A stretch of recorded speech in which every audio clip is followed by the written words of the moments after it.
Business with a servant's heart. Welcome to the podcast. Inspiration, motivation takes. Listen to the podcast. We're all about to talk about life. Our guests will share their life story. We want you to success in life and business. We're ready and we will start shortly. We're gonna talk about life. We're going to speak on business. You're gonna shine bright. We are going to witness. Business with a servant's heart. With hosts Steve, Ramona, and Ray. Inspiration, education talks. Listen to the podcast. Steve, Ramona.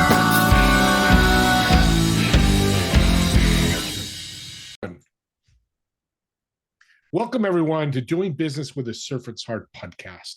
Doing business in life with a purpose, serving others, and yes, achieving success. I'm your host, Steve Ramona. We created this show for you because we want everyone to be motivated, inspired, and educated how to make an impact in your world. Not the world, but just in your world. My guest is incredible. He's going to be talking about culture and the power of it.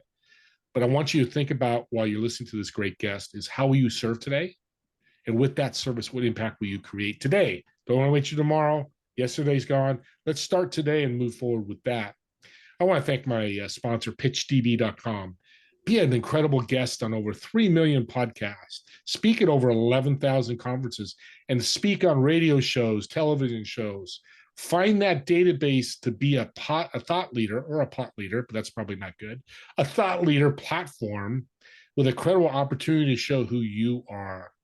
With that being said, talking about thought leader culture is a big part of that. I think most people that are saying, hey, XYZ is a thought leader, they built an incredible culture. I think they tie together. Hey, Tom, welcome to the show. Thanks, Steve. I appreciate you having me. I'm excited to be here. Well, we talked before the show, and we're going to start with this because I think it's not talked about enough. Culture and legacy, how do they tie together? I think most business owners get into business with the thought of building something up, selling it off, or handing it down to the next generation. You're poising yourself as a business leader to leave something behind, whether it's a financial contribution to a nonprofit or a family member, or to sell it in order for something else great to happen. Having a great culture. So when you see merger and acquisition activity amongst different businesses, small, big, etc., one of the pieces that they look at, in addition to the financials, is what's the state of the people? What's the culture like is one of the questions that'll come out of that. And I think if you have a healthy culture, people that are open to change, yes, people fear change. That's normal. Like you have unexpected things. But if you have a rocky or a toxic culture or an ambivalent culture, those deals are the ones that get shut down because they don't know that the talent that built business B up is going to stay there or carry on with what's being merged, what they're being merged into. It has a huge impact on the success of the business. And I've talked to others in the past where they've done mergers, but it didn't really review, hey, what are these two cultures and how do they fit together or add to one another or complement one another? Sometimes they're very different and they actually destroy or blow up the whole thing and they end up splitting up or the whole thing goes sour. Yeah, legacy is the big thing. I think every thought leader out there is always thinking about their legacy, either weekly, monthly, quarterly, whatever that they plan on. That's a big vision, their why. And we're in the people asset business, and that's what you do. So to be a leader in business, how important are the culture with people? I think in order to be successful in business, you have to have a few great things: great product, great service. You have to have a great team around you, but you also have to have a great environment. So in this example, we're talking about the culture that's present. You have to have that in order to have a place that people want to be at, that they're excited to be at, that they want to give discretionary effort within. I think the challenge that we all face in today's market, employers across the board, hospitality, healthcare, et cetera, is having people present but not engaged. You're getting 60, 70, 80% of what you're paying for because they're missing something. there's a disconnect between what the employer is asking you to do, what the manager's demanding you do, and what the employee is willing to give. Where there's synergies and people listening to each other and good communication, good things happen. Good reflection of numbers, 110% effort and discretionary effort and all those things. But when there's a void, yeah, then you've got figurative absence, and that's a culture crusher. Yeah, it is. And leadership is so many facets. And every business has people, whether you have one employee or 1,000 employees, you have directors, vice presidents, CFOs.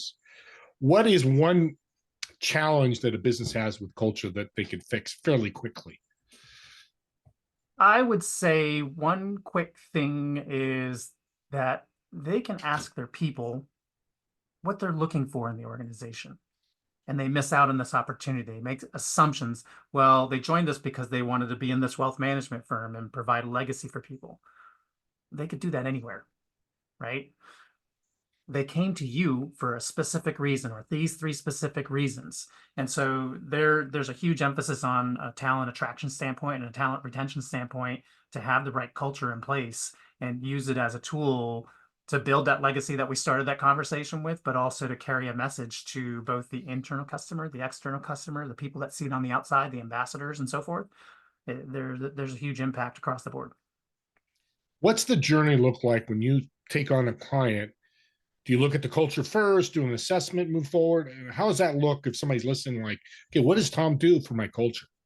Yeah, I had this conversation with a great leader the other day. It was great. I say it was great because he's invested in trying to make his culture, his workplace better. Couple of the things that I'll do up front is, where are you now? Where are you hoping to get? So let's look at the big roadmap of what your journey is and what you're expecting. And you took the conversation for a reason. There's something that you want to improve upon or change. I have some assessments. I use a tool called Culture Talk. It's a survey system. There's not another survey tool that's quite like it. They're all similar in some regard, but this is different. It has individual and organizational components that lean into archetypes. And so those are storytelling pieces. And I'm a storyteller. I have a gabby brain. I don't want to say I have the gift of gab, but I could keep talking forever. And that allows people to have a vehicle or a language to talk to one another about. So they could be a caregiver type of personality dealing with somebody who's a sage or numbers oriented type of, somebody who needs a lot of statistics.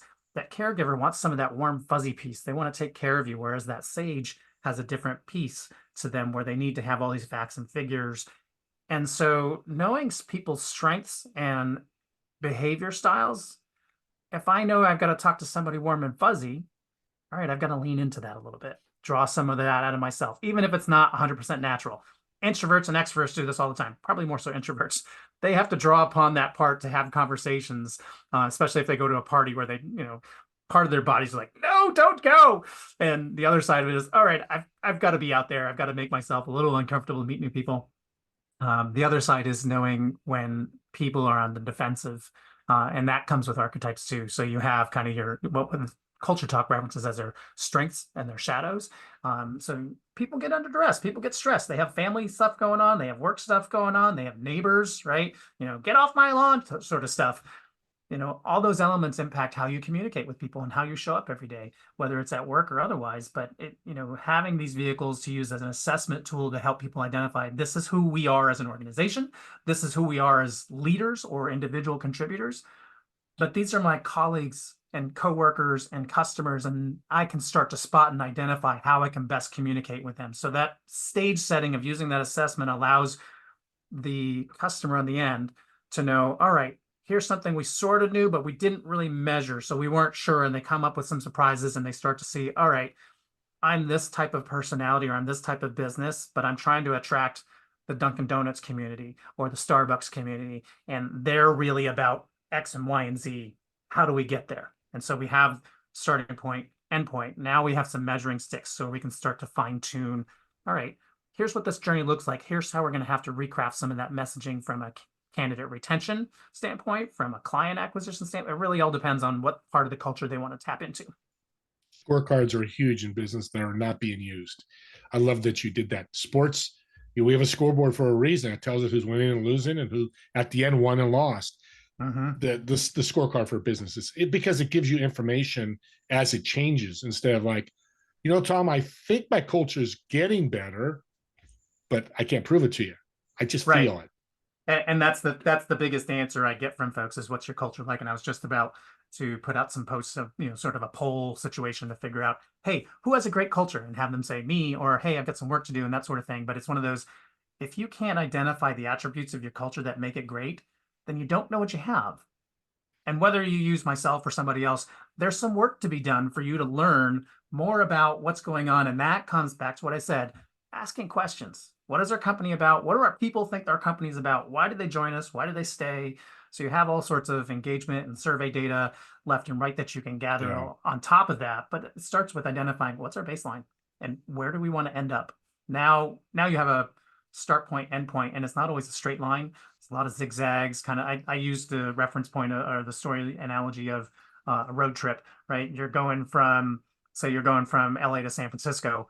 All right, well, the 101's backed up for 4 hours, so I got to find another route, right? So I got to turn out of Santa Barbara and head inland, and so on and so forth, and you get the change idea. it. Yeah. And that's a great analogy. And how does a servant's heart develop in a culture with leaders? I know that 8 to 5, we try to, hey, you all need to be servants with your customer service, and if you're talking to customers or clients or whatever. But I see a big plan. What's your thought on the servant heart with culture? The whole servant heart, servant leader piece resonates very highly with me. If you're in it for yourself, then you're not looking at it the right way. Servant leaders, servant heart is really about helping others find the path, discover the path, learn the path, and also sharing that learning so the generation behind them or the workforce behind them will start to grow and learn those lessons. It's, I'm a fan of, hey, you've got to pay your penance, meaning you've got to dig in, have some bumps and bruises, fall off the bike, learn that you shouldn't be standing on the handlebars, right? That's on you, but you won't do it again. You have to have some of that in life. But at the same token, there are some of those mistakes you don't need to make, right? All right, so the mistake that you don't need to make is wear a helmet, right? If you're going to ride your bike and do tricks, put a helmet on so you don't crack your head open. All right, that's one I want to save people from. Put the helmet on. And so along that servant journey is giving those lessons, offering them in the right context. And if you don't have that answer, stop pretending to be a know-it-all. Connect them with somebody else, or tell them, I don't have the answer for this. Let's together go figure this out and figure out who the best resource is for you. And that to me kind of speaks in that servant mindset of, it's not about me, it's about you and where you need to be and what that goal is. And maybe it's needs some refining and some guidance. I liken it to Star Wars. You got Obi-Wan, you got Luke, you got the sage Jedi who's kind of trying to teach the young one what to do, but doesn't do it all for him. He, dies halfway through the first movie. But he's there echoing in to his ear when he needs it. And other times it's just these aha moments that appear. What is one thing you would tell, business owner comes to you and says, Tom, I've got a negative culture. Can I really fix it? I think so. I'll use the HR answer. It depends. If you're willing to put the energy and effort into it, and you're willing to hold this stick up, be at the front of the line, charging up the mountain, not at the back of the line, right? Be at the front of the line, having the right people and the right mindset on place. But there's some consistency pieces that have to come into play, meaning your team needs to know that you're going to step up and do your part. And if you fall out of line, you're okay with them calling you out and saying, it's not that you can swear at them or yell at them or this and that and the other, but say, hey, you promised this X. When can we get back in line with this? Business changes, needs change. You need to generate revenue to do things. You need to save costs and to afford other things. But as long as there's some transparency and vulnerability and some willingness to alter the path and do better, then yeah, you can get there. It may not be with all the same team players. Some people may need to leave. Some people may want to leave. You have to take the good with the bad. If you're going to make change, some things are going to be a little bumpy, and you have to adapt from that. Sometimes you have a great player and they just need to find their path elsewhere. That happens. Let's set the stage for them to come back. And that happens HR, sales, marketing. You're always changing. Yeah. And that's, I'm glad you mentioned that. People don't keep somebody with your company 10 years because they're been so loyal. If they're not fit in your culture for whatever reason, get rid of them. That's so powerful, because so many people are afraid of firing or getting rid of or upsetting the apple cart, when really you're helping both. As a servant, I tell people, when you say no to somebody, you're serving each other. Not a fit for them, so they're not happy, and you're not going to grow with them. No, and honestly, you can help them move on. You can help prep them. You can give them time to help start their search. Maybe you enlist retained search firm to help with that outplacement, and there are professionals that do that. Will help them with their resume, their LinkedIn, connect them with other organizations to find that opportunity. And it's a business shift, and that happens. It happens all across the world in different business cultures. And I'm sure we can look it up and find statistics around it, but just because somebody's not a fit doesn't need to be that you're saying get the F out. It's, hey, we're on a journey. This is where we're going. You don't seem to align with that path, and your path is going elsewhere. Let me help you get to something that's going to be aligned with where you want to be. Beautiful. I love that. Because it's just such a servant's heart, and it's hard for people to comprehend that I talk to, but it really is. So what you're telling me, and I've heard this from business owners, you're gonna love this, Tom. So me doing my beer bashes on Fridays and bringing lunch in on Tuesdays, that's not going to change my culture. Those are nice to haves, but if you're relying upon that to be your culture, in air quotes, if those of you that are listening and not watching, then you're missing out. Those are things that bring people together, but you have to facilitate the conversation that's going on in between. If they're at a lunch or they're at a happy hour, it's not so much the drinking, it's not so much the IPA fest. It's, hey, while we're doing this, let's have some conversation or an activity, or be intentional about the opportunity to see each other. You could still have some of those fun events, and they can be in a silo, right? Hey, we're just going to throw this, whoever wants to come. It's just a chance for us to relax and kick back and not talk about work stuff. And honestly, if they start talking about work stuff, pull up the stop sign, say, nope, this is just fun time, right? But your culture building activities, your engagement building activities have to be intentional. They have to be aligned with your organizational goals.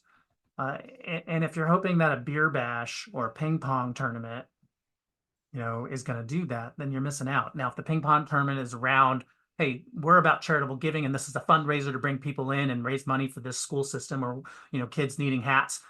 Great. That's part of your fabric. That's not what I'm talking about. You and I are thinking about the foosball analogy. Hey, we got a foosball. This is our great culture. We like foosball. We've got an arcade, we got Pac-Man in the back corner. But if you play it during the day, we're going to look at you with stink eye behind your back. Well, the key word there is intentionality. And audience, if you didn't get it, I'm going to say it. That's the whole key there. Whatever you do, what's the intention? Is it to be fun?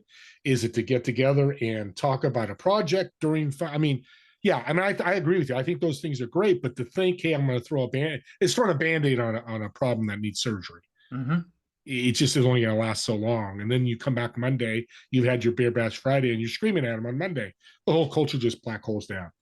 Yeah. Using a Star Wars analogy, the black hole comes in. I love doing that. We're both big Star Wars fans, so we're going to bring it into this podcast. Yeah. Stay on target. Oh my gosh, it's great. So I want to get a little personal with you, because you get culture, you know how to coach it, you know how to be an advisor for it. It's a must with every business. I'm going to say that out there. If you don't have a good culture, you need to reach out to Tom. But let's get a little personal. Speaking of Star Wars, you mentioned to me there's some terrible, that's the wrong word. You said worst television programming out there. What is it and why? I can't stand reality television, like Keeping Up with the Kardashians, Survivor. It's all very staged stuff, and whether you realize it or not, it's like, all right, take two, let's start over. It's we'll liken it to podcasting, right? If there's a flub up, you have the ability to edit behind the scenes. Some people do, some people don't, but reality TV isn't reality. It drives me nuts. I can't watch it. It just makes my skin crawl. So you just talked me out of my podcast reality show. Darn it. I was thinking about no, I'm kidding, audience. That's why I kind of figured you're going to go there, because I agree with you. But again, everybody in the world, that's what they gravitate to, this sure, combativeness and all that. And that's fine. And we don't watch it. And if you watch it, that's fantastic. I think clothing is a game changer for people. When you're professional, and I'm not saying you have to wear suits, and suits are not popular anymore, but just looking professional. But what article of clothing do you dislike the most? As odd as it may seem. So the folks that know me or see my headshot out there, I usually have typically have a bow tie on. I don't like neckties. Like I'll wear the bow tie because it looks sharp, it goes with the Yep. outfit. I'm all about looking the part, right? In terms of if I'm going to put a suit on, I'm going to put a nice bow tie on and I'm going to be dressed to the nines, as they say. I don't even know what dress to the nines means, but I know it's a I phrase, don't know either. I'm glad you said that. right? But I cannot stand having stuff wrapped around my neck. And I don't know if my brother choked me till the cows came home when we were kids or whatnot, because he was several years older than me.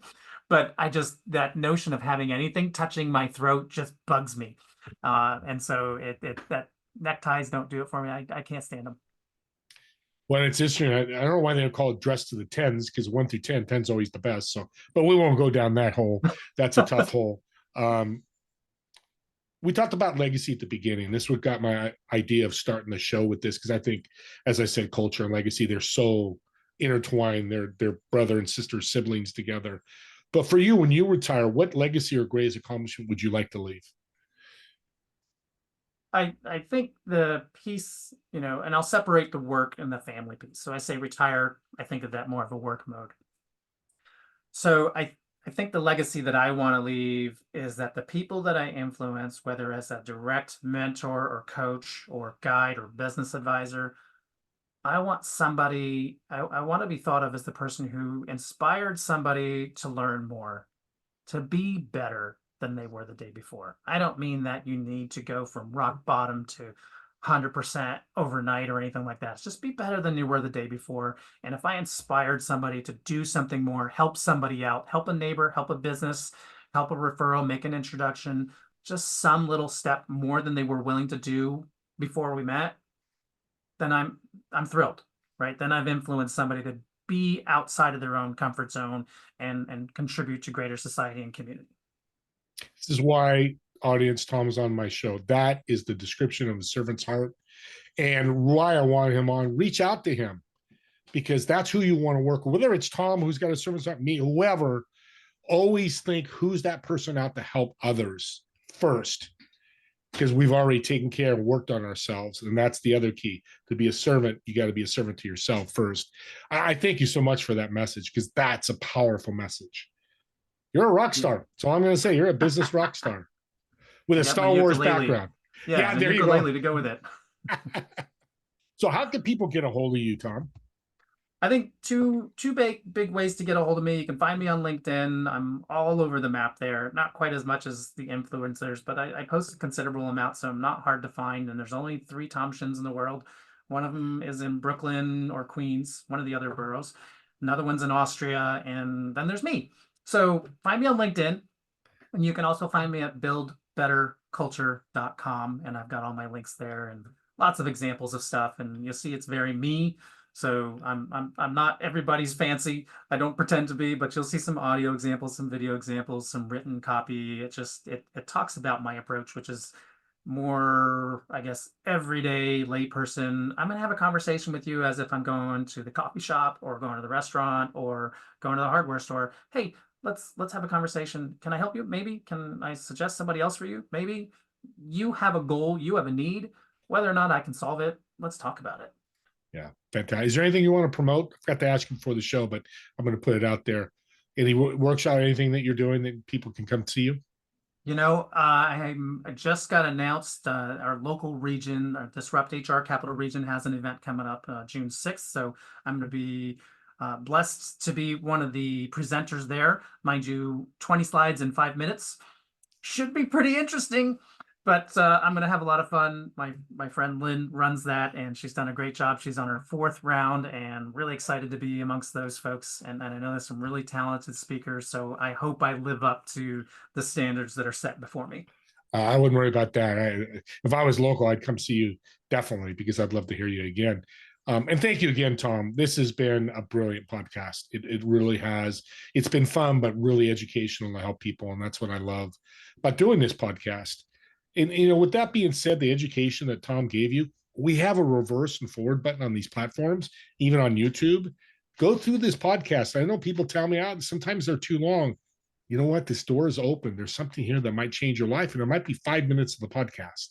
Listen to it over and over. Building culture takes practice. Building yourself takes practice. And anything that you want to educate you on, it's good to hear over and over. So take advantage of it. Me and Tom would love for you to listen and watch the entire show. But again, it's at 5 or 6 minutes, changes your life or makes a difference.